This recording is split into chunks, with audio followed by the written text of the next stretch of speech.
Misu-chan here, and welcome to the second episode of my Redraw series. Sorry this took so long. I've been caught up with work and making Christmas gifts for friends and family. It's been super insane. Anyway, let's get back to the subject at hand. The next picture I will be redrawing is the Soul Eater self-portrait I drew about 4 years ago. There's a lot to say about this piece, but I'll start with Soul Eater is still a top fave anime of mine. I think I was in middle school. Sorry, no, not middle school. I was in the middle of watching it for the third or fifth time, along with writing a fan fiction with my own Maestro and weapon pair when I was drawing the original one. Also, as you can see, I gave myself Stein's head screw and a few stitches, and I'm using Soul as a weapon. These two are some of my favorite characters, so I decided to morph myself with them. If you haven't seen Soul Eater, I cannot recommend it enough. The anime and manga are amazing, as well as the art style.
One thing I remembered that I did in the original piece was not blend some of the shadows, because at the time I really wanted to give it that anime aesthetic, so I wanted to keep that in the redraw. Also, some of the line work had to be warped and fixed, as you saw, because I used an entire spread in my sketchbook to draw it. So the head and the hand, obviously, had to be fixed, and the canvas had to be stretched to fit the entire image. I admit, I battled with this drawing a bit because I saw there were a few elements of the piece that looked better in the original drawing, and at one point I wanted to say screw it and, just throw it away, but this was the image that made me want to look for old art to redraw. Actually, to be truthful, I wanted this to be the first episode, but I realized this art would take me a long time to line, color, and shade, and it really did. I think in total I spent about a whole week working on this, and I had to walk away from it for like a day or two and then come back to it with fresh eyes and finish it. But in the end, I really liked how it turned out.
original drawing, I just took a background image of the Soul Eater moon and just placed it behind my character.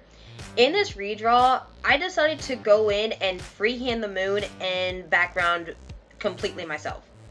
I thought it would be hard, but honestly, it really wasn't. Capturing the shading and expression of the moon was pretty easy, and I really got into it. But, I almost cried because when I was done recording this, I thought I accidentally deleted the last bit of footage when I hit stop. But luckily, with a bottle of, adult juice and a hug from my roommate and her little puppy, I went back to find out that the footage was saved. Cheers!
And boom! Here it is, the final product. What do you guys think? Like I said, I was super happy about drawing the moon and seeing it and my anime Sona together. Ugh, it gives me life. Anyway, thanks so much for watching.